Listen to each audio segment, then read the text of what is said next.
কুষ্টিয়া জেলার দৌলতপুর উপজেলার রিফায়েতপুর ইউনিয়নের সর্বস্তরের মানুষের সঙ্গে মতবিনিময় ও জনসংযোগ করেছেন বাংলাদেশ জাতীয়তাবাদী যুবদল ঢাকা মহানগর উত্তরের আহ্বায়ক শরীফ উদ্দিন জুয়েল। শনিবার বিকাল ৩টা থেকে রাত 10টা পর্যন্ত জনসংযোগ ও মতবিনিময় করেন।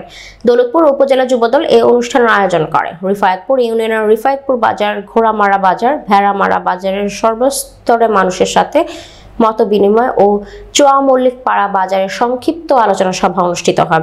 এছাড়া ইউনিয়নের বিভিন্ন পাড়া মহল্লার সর্বস্তরের মানুষের সাথে মত বিনিময় করেছেন। অনুষ্ঠানে আরো উপস্থিত ছিলেন দৌলতপুর উপজেলা বিএনপির যুগ্ম আহ্বায়ক আবিদ হাসান মন্টি সরকার, সদস্য আলাউদ্দিন বাদল, বিএনপি নেতা হারুনুর রশিদ, সোহেল রানা, উপজেলা যুবদলের সদস্য সচিব রেজাউর রহমান মাসুম, উপজেলা কৃষক দলের আহ্বায়ক আরিফুর রহমান নান্নু, সাবেক যুবদল নেতা জাফর ইকবাল কর্নেল, সুমন ফরাজি ও উপজেলা ছাত্রদলের সদস্য গাজী সুমন, যুগ্ম আহ্বায়ক রিপন আলী, জেলা ছাত্রদলের যুগ্ম আহ্বায়ক বজলুর রহমান, উপজেলা কৃষক দলের সিনিয়র যুগ্ম আহ্বায়ক সুরাইয়া আক্তার কাজলী, যুগ্ম আহ্বায়ক নূর আমিন, বুলবুল হোসেন, জিল্লুর রহমান, সাজদার হোসেন, রিফায়েত ইউনিয়ন বিএনপির যুব বিষয়ক সম্পাদক টুটুল হোসেন সহ বিএনপি পর্যায়ের নেতাকর্মী। আর শরীফ উদ্দিন জুয়েল আমার মতো বা আরেকজনের মতো এই জায়গার এই রাস্তাঘাটে ঘুরতে ঘুরতে পাতি নেতা না। তিনি সরাসরি দেশনায়ক তারেক রহমানের একজন সৈনিক, যিনি জানেন যে বিগত ফ্যাসিস্ট হাসিনা পতন আন্দোলনের তারেক রহমান সরাসরি ওনাকে ফোন দিয়ে নির্দেশ দিতেন, এখানে মিটিং করো, এখানে পিকেটিং করো, এখানে হরতাল করো, এখানে এইগুলা করো। তিনি সরাসরি উনার লোক। তাহলে আমরা যেটা আশা করব তার থেকেও আমাদের ব্যাপক আমাদের চাওয়া পাওয়া পূরণ হবে যদি শরীফ উদ্দিন জুয়েলকে আমরা দৌলতপুরের মাটির থেকে নির্বাচিত করতে পারি।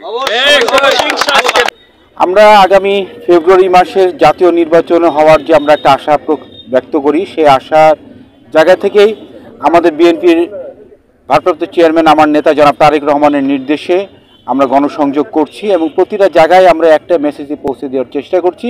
আগামী দিনের রাষ্ট্র কাঠামো মেরামতের লক্ষ্যে যে 31 দফা দিয়েছে, সেই 31 দফার আলোকে আগামী দিনের বাংলাদেশের রাষ্ট্র কাঠামো মেরামত হবে, সেজন্য আমরা সে গণসংযোগটা করছি।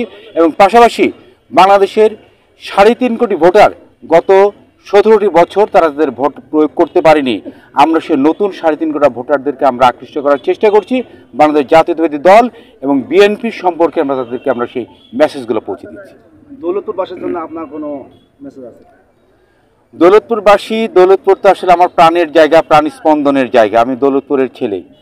দৌলতপুরের মানুষকে আমরা একটা কথাই বলবো, আগামী দিনে মাদক মুক্ত, সন্ত্রাস মুক্ত, সিন্ডিকেট মুক্ত, চোরাকারবারি মুক্ত একটি দৌলতপুর গঠনের লক্ষ্যে আমরা সবাই একসাথে আমরা কাঁধে কাঁধ মিলে আমরা কাজ করব। এবং আপনারা জানেন দৌলতপুর একটি সমৃদ্ধশালী একটি উপজেলা এবং দৌলতপুর অন্যান্য উপজেলার মধ্যে দৌলতপুরের শিক্ষিত হার বেশি। আমরা সবাইকে একটি মেসেজ পৌঁছে দিচ্ছি, 31 দফার মধ্যে আমাদের নেতা জনাব তারেক রহমান শিক্ষিত বেকারদেরকে যে একটি চাকরি দেওয়ার নিশ্চয়তা দিয়েছেন, আমরা দৌলতপুরবাসীকে সেটাই বলতে চাই। ইনশাল্লাহ আপনাদের ভোটের মাধ্যমে আগামী দিনে বিএনপি সরকার গঠন করলে দৌলতপুরবাসী কোনো শিক্ষিত কেউ বেকার থাকবে না।